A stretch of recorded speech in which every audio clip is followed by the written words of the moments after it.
देखिए हर खबर यहीं पर, सब्सक्राइब कीजिए TV9 भारतवर्ष। अमेरिका जानता है कि चीन से कोरोना वायरस का सच कबूलवाना मुश्किल है, इसीलिए अब बारी चीन के वायरस की काट तलाशने के साथ ही चीन को सबक सिखाने की भी है। पिछले 3 हफ्ते में ट्रंप चीन को कभी इशारों में तो कभी सीधे सीधे चेतावनी दे चुके हैं। 15 अप्रैल को ट्रंप ने कहा कि अमेरिका वुहान लैब में वायरस फैलाने की जांच करेगा। इसके 2 दिन बाद उन्होंने चीन पर कोरोना वायरस से मौत के आंकड़े छिपाने का आरोप लगाया। 19 अप्रैल को ट्रंप ने कहा कि चीन ने कोरोना को लेकर जानकारियां छिपाई हैं। ट्रंप चीन के साथ कारोबारी रिश्तों की समीक्षा के साथ ही पिछले साल दिसंबर में हुई ट्रेड डील खत्म करने की धमकी भी दे चुके हैं। ट्रंप वुहान की लैब से कोरोना वायरस फैलने की बहुत गंभीर जांच की बात भी कह चुके हैं। यानी ट्रंप चीन को लेकर बहुत विफरे हुए हैं। पिछले कई हफ्तों के दौरान शायद ही ऐसा कोई दिन होगा जब अमेरिकी राष्ट्रपति ट्रंप ने चीन को उसकी चालबाजियों का सबक सिखाने की धमकी न दी हो। लेकिन अब बातों से ज्यादा एक्शन की तैयारी हो चुकी है। इसे ताव कहें, तनाव कहें या फिर वायरस के कहर से सुपर पावर को मिलती शिकस्त, लेकिन ट्रंप गुस्से में थे, बेहद गुस्से में। इतने गुस्से में कि प्रेस कॉन्फ्रेंस छोड़कर चले गए। लेकिन चीन के खिलाफ फाइनल एक्शन का इशारा हो चुका था। ट्रंप के बाद बारी अमेरिका के NSA यानी नेशनल सिक्योरिटी एडवाइजर रॉबर्ट ओ ब्रायन की थी, जिन्होंने कहा कि हमें पता है कि कोरोना वायरस चीन के वुहान शहर से दुनिया भर में फैला। इस बात के कुछ सबूत भी हैं, भले ही वायरस लैब से निकला हो या फिर मीट मार्केट से, लेकिन बार बार चीन का नाम आना अच्छी बात नहीं। अब पूरी दुनिया को चीन से कहना होगा कि बार बार ऐसे संकट नहीं झेल सकते। अमेरिका के NSA रॉबर्ट ओ ब्रायन ने कहा कि चीन को बताया और समझाया भी, लेकिन ड्रैगन के कान में जूं तक नहीं रहेंगी। इसलिए दशकों से चले आ रहे चीन के पाप के सिलसिले को अब हर हाल में रोकना होगा। बीते 20 साल में चीन से 5 महामारी निकली, SARS, avian flu, swine flu और अब कोरोना वायरस। इस सिलसिले को कहीं तो रोकना होगा। ब्रायन ने 5 महामारियों का जिक्र किया, लेकिन नाम 4 का ही बताया। इसके पीछे वजह क्या हो सकती है? इसका जवाब अमेरिका से करीब 7000 किलोमीटर दूर इजराइल से आई तस्वीरों से मिला।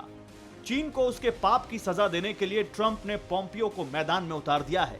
अमेरिकी विदेश मंत्री इजराइल पहुंच चुके हैं, वो भी चेहरे पर मेड इन चाइना मार्का नहीं, बल्कि अमेरिकी झंडे से बना मास्क लगाए। मिशन है चीन की दौलत के उस गुरूर को खाक में मिलाना जिसके दम पर ड्रैगन इतराता है। पोम्पियो इजराइल क्यों पहुंचे हैं, ये जानना भी जरूरी है। इजराइल खारे पानी को पीने लायक बनाने वाला प्लांट बना रहा है। प्लांट की क्षमता सालाना 200 मिलियन क्यूबिक मीटर होगी। करीब $1.5 बिलियन की लागत वाला प्लांट 2023 तक बनकर तैयार होना है। इसके लिए चीन की हचिसन कंपनी ने भी बोली लगाई है।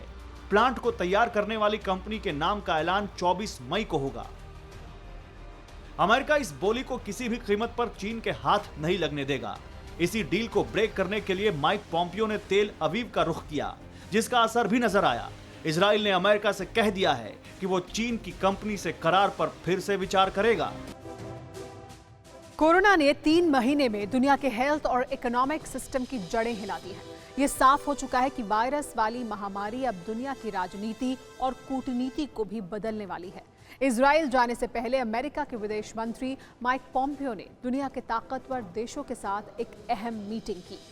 पोम्पियो ने भारत के विदेश मंत्री एस जयशंकर, ऑस्ट्रेलिया के मारिसे पेन, ब्राजील के विदेश मंत्री अर्नेस्टो हेनरिक, इजराइल के यिज़राइल कात्स और जापान के तारो कोनो और दक्षिण कोरियाई विदेश मंत्री कांग क्यूंग से बात की।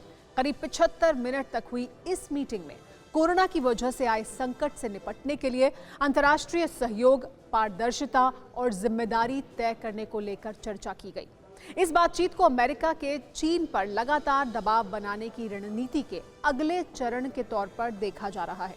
यानी करीब करीब पूरी दुनिया चीन के खिलाफ हो चुकी है, लेकिन क्या चीन को इससे कोई फर्क पड़ता है? ऑस्ट्रेलिया से चीन जिस तरह की अदावत दिखा रहा है, उससे ऐसा तो नहीं लगता। ये रिपोर्ट देखिए। इतनी सी बात कही थी ऑस्ट्रेलिया के प्रधानमंत्री ने, वुहान से वायरस फैलने की स्वतंत्र जांच हो, चीन के मीट बाजारों पर नजर रखी जाए। क्या गलत कहा था, लेकिन चीन को ऑस्ट्रेलिया की ये हिमाकत इतनी नागवार गुजरी कि ड्रैगन दादागिरी पर उतर आया।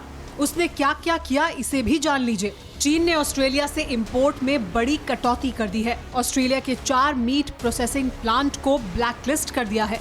इन प्लांट में से 3 क्वींसलैंड में है और एक न्यू साउथ वेल्स में है। ऑस्ट्रेलिया से इंपोर्ट होने वाले जौ पर 80% टैरिफ लगाने जा रहा है। चीन के इस कदम को ऑस्ट्रेलिया से बदला लेने की रणनीति माना जा रहा है और इसमें ऑस्ट्रेलिया में चीन के राजदूत का सबसे बड़ा हाथ है। चोरी और फिर सीना जोरी इसी को कहते हैं। पहले वायरस बनाया, दुनिया भर में फैलाया और किसी ने जांच की बात की तो उसको धमकाया। चीन के इस कदम से ऑस्ट्रेलिया को कितना नुकसान उठाना पड़ सकता है, आइए आपको बताते हैं। ऑस्ट्रेलिया चीन को सालाना करीब 82 अरब रुपए का बीफ एक्सपोर्ट करता है। ऑस्ट्रेलिया के कुल जौ निर्यात का करीब 50% हिस्सा चीन को जाता है। ऑस्ट्रेलिया के फार्म प्रोडक्शन एक्सपोर्ट में 28% चीन को बेचा जाता है। जाहिर है चीन के फैसले से ऑस्ट्रेलिया को काफी नुकसान उठाना पड़ सकता है।